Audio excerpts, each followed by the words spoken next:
सदगुरु कबीर बीजक शब्द निवासी। सुभागे के कारण लोभ लागे, रतन जन्म खोयो। पूर्वल जन्म भूमि कारण, बीज काहे को बोयो। बूंद से चिन्ह पिंड संजोयो, अग्नि कुंड रहाया। जब 10 मास माता के गर्भे, बहुरी लागल माया। 12 ते पुनि वृद्ध हुआ, होनहार सो हुआ। जब यम आई हैं, बांध ले चली हैं, नैनन भर भर रोया। जीवन के जने आशा राखो, काल धरे है श्वासा। और बाजी है संसार की कबीरा, चित्त चेतम डारो फांसा। सदगुरु कबीर इस शब्द के द्वारा मानव जीवन का रहस्य बताते हुए कहते हैं कि हे मानव, तुझे ये देह जो मिली है, अति उत्तम देह मिली है। मानव देह अति उत्तम है। तेरा सौभाग्य है सौभाग्य, अर्थात तेरा है सौभाग्यशाली है जो तुझे मानव धन मिला है। मानव तन मिलना परम सौभाग्यशाली है। परंतु इस मानव तन में आकर के मानव इस सौभाग्यशाली अवसर को भूलकर लोभ लालच में लग गया, माया के फंदे में उलझकर मोह में बंध गया। और ये रतन स्वरूप जो जीवन है, मानव जीवन है, जो मानव जन्म है, जो रतन अमोलक कहा गया है, मानव तेरा जन्म रतन अमोला, बिरथा खोवे मतीना। अर्थात ये जो मानव जन्म है, ये अमोलक रतन है। इस अमोलक रतन को प्राप्त करने के बाद, सौभाग्यशाली को ये रतन मिला, इसको प्राप्त करने के बाद तो माया में तूने इसको खो दिया। खो रहा है और खोते चले गए लोग बिना ज्ञान विचार के। जब तक ज्ञान नहीं, मानव जीवन का कोई किसी प्रकार का महत्व नहीं। बिना ज्ञान के तो मानव पशु के समान है। सदगुरु कहते हैं कि ये मानव तन जो मिला है, इसको प्राप्त करने के बाद ज्ञान की अत्यंत आवश्यकता है। जिस तरीके से मेहनत, मजदूरी या कठिन परिश्रम करके धन कमाया जाता है, परंतु उस धन का उपयोग करने का तरीका नहीं है तो धन व्यर्थ में ही समाप्त हो जाता है। इसी तरीके से ये जो मानव तन है, ये बिना ज्ञान के पशु के समान है। जो अमोलक धन है, ये व्यर्थ में चला जाता है। तो सदगुरु कहते हैं कि हे सौभाग्यशाली व्यक्ति, तुझे मानव तन जो मिला है, ये रतन जन्म तू लोभ मोह में ही खो रहा है। क्यों खो रहा है?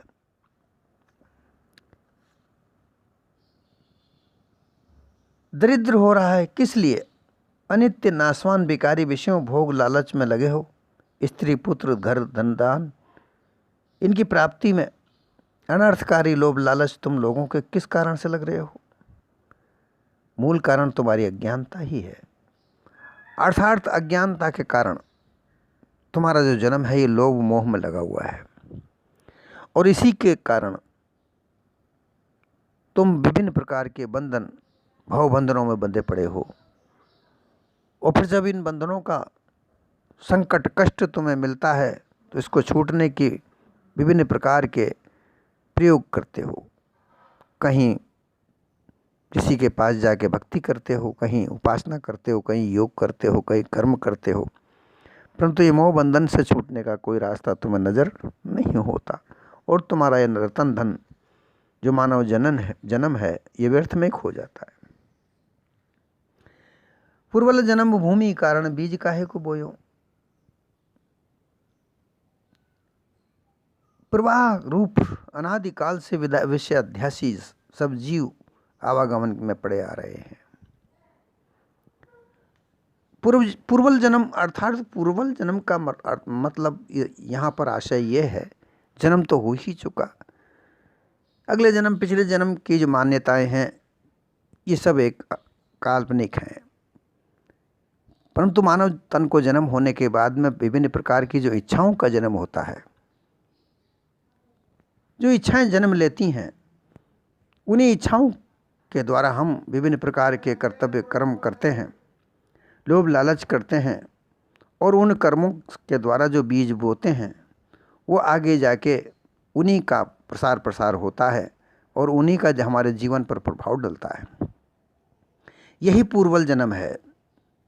अपनी इच्छाओं का जो जन्म होता है, उन इच्छाओं के जन्म होने से जो कर्म हम करते हैं, बीज उन्हीं का होता है और वही बीज आगे जाकर वृक्ष रूप में हमारे सामने प्रसार होकर सामने आते हैं और उन्हीं के द्वारा हमको फल प्राप्त होते हैं।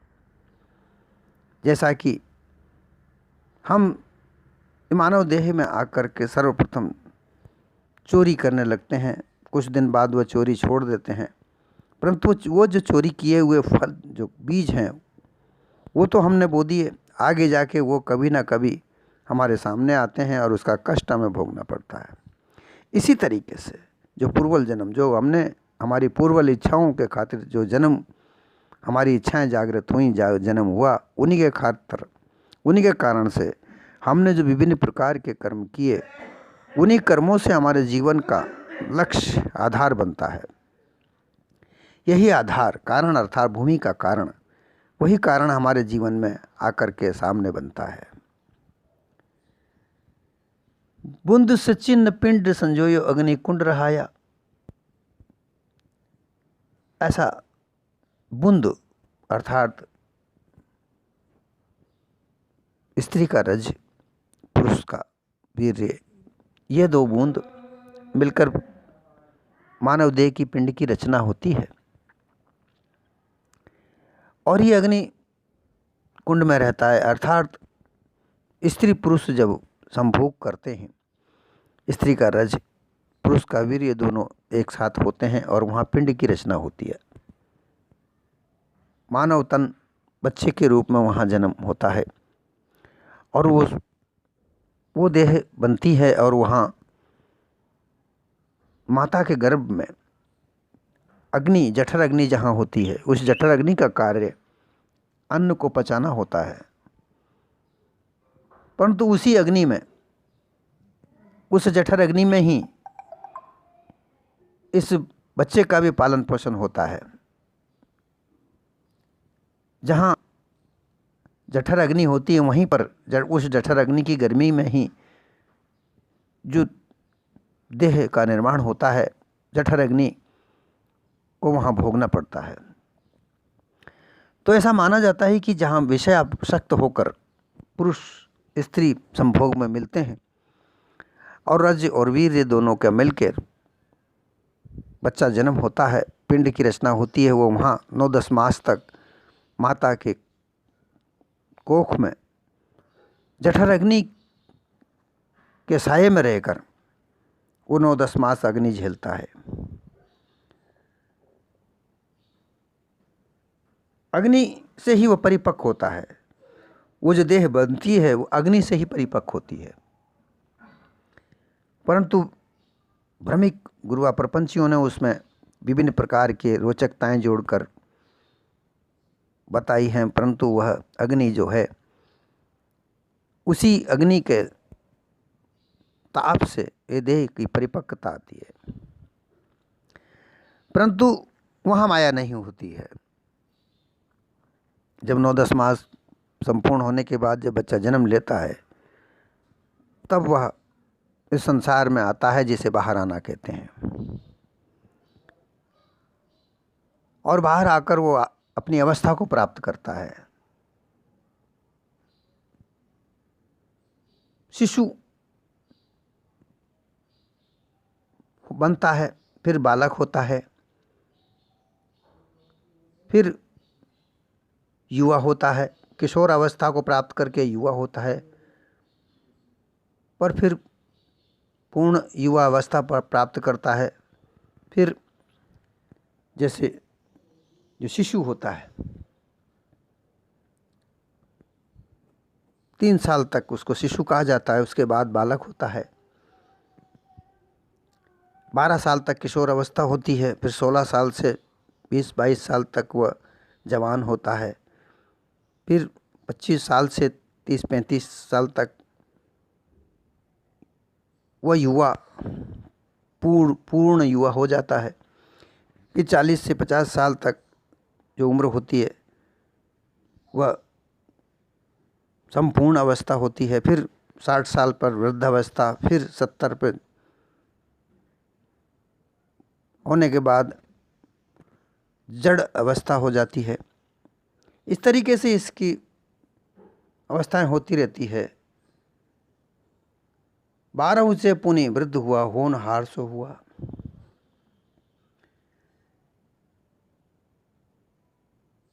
शिशु, बालक, युवा, वृद्ध होने तक इस मानव जीवन के साथ जो भी होना होता है वो होता है। अच्छा बुरा, लाभ हानि, दुख सुख, छूटना बिछुड़ना, मिलना, ये सब प्रकार की घटनाएं इस मानव जीवन में होता है। और जो होना है होता है, जो होता रहता है, ये अपने अपने कर्मों के आधार पर उसका होता है। ये सभी जीवन, मानव जीवन के साथ सभी के साथ होता है। ये कि एक ही व्यक्ति के साथ नहीं, सभी के साथ ही होता है। परंतु वह ज्ञान प्राप्त नहीं करने की वजह से भूला हुआ रहता है, वो विषय आसक्त होता हुआ रहता है, विषय भोग में तल्लीन रहता है, मोह माया में अत्यंत आसक्त हो जाता है। फिर जीवन भर स्त्री भोगों में लिप्त होकर के नई नई संतान उत्पन्न करते हुए विषय भोगों में डूब कर वृद्ध अवस्था को प्राप्त होता है। इस तरीके से वो बालक से शरीर तो पुनः फिर बूढ़ा हो जाता है। बालक से बूढ़ा होने तक जो होनहार भवितव्य कर्मफल भोग था जो हुआ वो होता रहता है। महाजाल में गले तक खूब उलझ जाता है, सब इंद्रियां शिथिल हो जाती हैं। अब उनसे विषय भोगा भी नहीं जाता, किंतु इच्छा वासनाएं दिन दूनी रात चौगनी बढ़ती जाती हैं।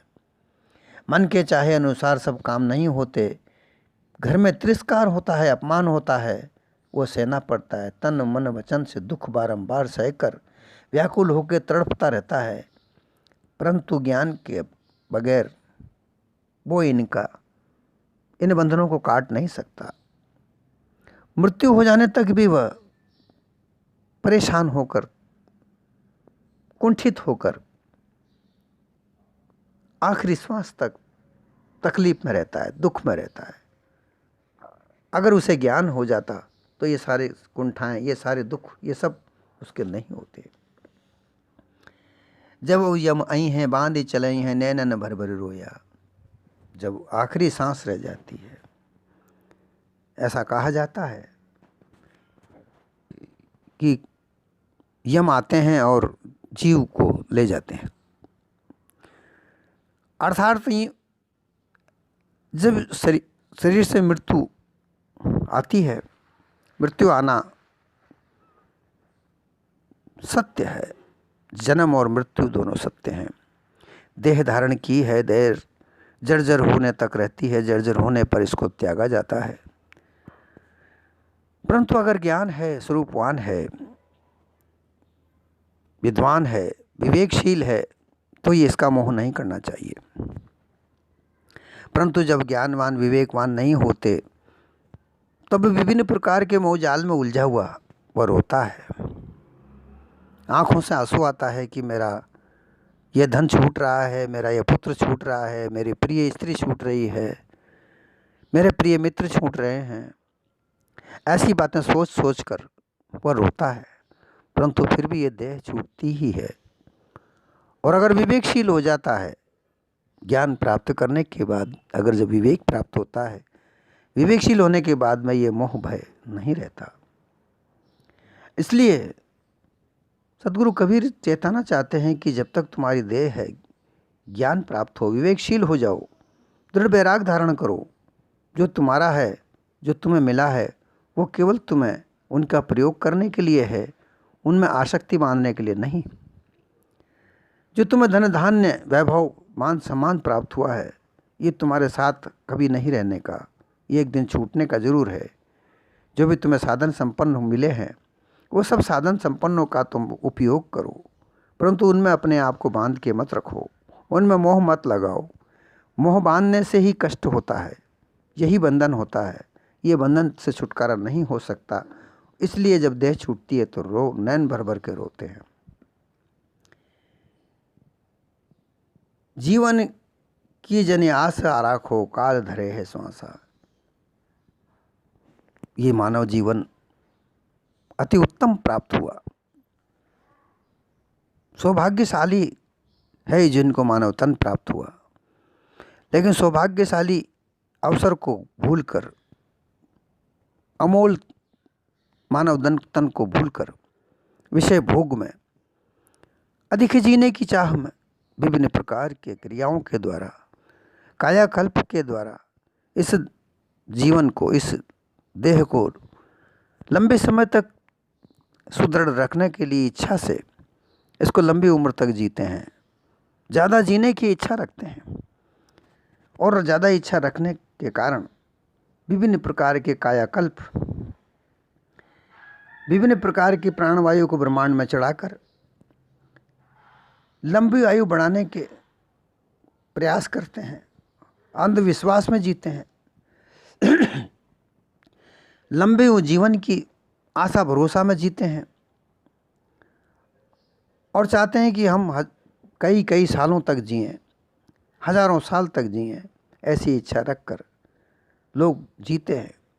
ऐसी आशा रखने से क्या फ़ायदा। काल धरे है श्वासा, ये जो श्वासा चल रही हैं ये समय के अधीन है। समय रहते चलती हैं, समय खत्म होने के बाद समाप्त हो जाती हैं, परंतु इनके मोह जाल में उलझकर इस मानव देह में सर्वत्र सुख का देह है, पांचों विषयों को भोगने का आनंद का देह है, ये मानव तन ही है। परंतु इस आनंद देह में, इस भोगानंद को प्राप्त करके व्यक्ति अपने आप को भूल जाता है, अपने स्वरूप को भूल जाता है कि एक मैं मानव हूँ। मानव धर्म को भूलकर पशुआ कर्म करने लगता है। पशुआ कर्म करके अपने आप को भूलकर इस संसार में मनमानिंदियों में उलझकर अंधविश्वासी होकर अपनी इच्छानुसार जीने की प्रेरणा करता है। यही इसकी भूल है, और इस भूल में आकर के ये अपने सर्वस्व को भूलकर, जो काल्पनिकता है, जो अनुमान है, उनमें उलझकर अपने जीवन को बर्बाद करता है। जो तन मोक्ष प्राप्त करने हेतु मिलता है, इस तन में ही, मानव तन में ही मोक्ष प्राप्त किया जा सकता है, अन्य देह में नहीं। अन्य देह में ऐसी सामर्थ्यता नहीं है। मानव तन ही एक ऐसी जगह है, मोक्ष धाम है, जहाँ मोक्ष प्राप्त किया जा सकता है। इंद्रियों के प्रयोग से मोक्ष का रास्ता प्राप्त किया जाकर मोक्ष प्राप्त की जा सकती है, परंतु ज्ञान के रास्ते से, ज्ञान प्राप्त करने से, पारखी संतों की सत्संग करने से, अज्ञान के रास्ते से नहीं। अज्ञान और अविद्या ये दोनों ऐसे रास्ते पर ले जाती हैं जहाँ अज्ञानता ही अज्ञानता है, जहाँ अंधेरा ही अंधेरा है। उस अंधेरे में उलझकर ये मानव अपने आप को भूलकर मोक्ष प्राप्त नहीं कर सकता। जो ये रतन धन देह मिली, इसको व्यर्थ में ही खो देता है। फिर लंबी उम्र को जीने के लिए विभिन्न प्रकार के कायाकल्प अपनाकर लंबी उम्र जीता है, समाधि लगाता है। श्वासाओं रोक कर, उल्टा श्वास चढ़ाकर श्वास रोकता है, कई कई दिनों तक समाधि में बैठा रहता है। ये प्रयोग करके अपने आप को लंबे समय तक जीने की चेष्टा रखता है, परंतु कोई पता नहीं इतना करने के बाद भी ये जीव इस देह को कब छोड़ दे, कब नहीं छोड़ दे, इसका कोई भरोसा नहीं। हे संसारी मनुष्यों, तुम्हारा जीवन कितना है। शरीर को क्षण भंगुर कहा जाता है, अनित्य नाशवान है।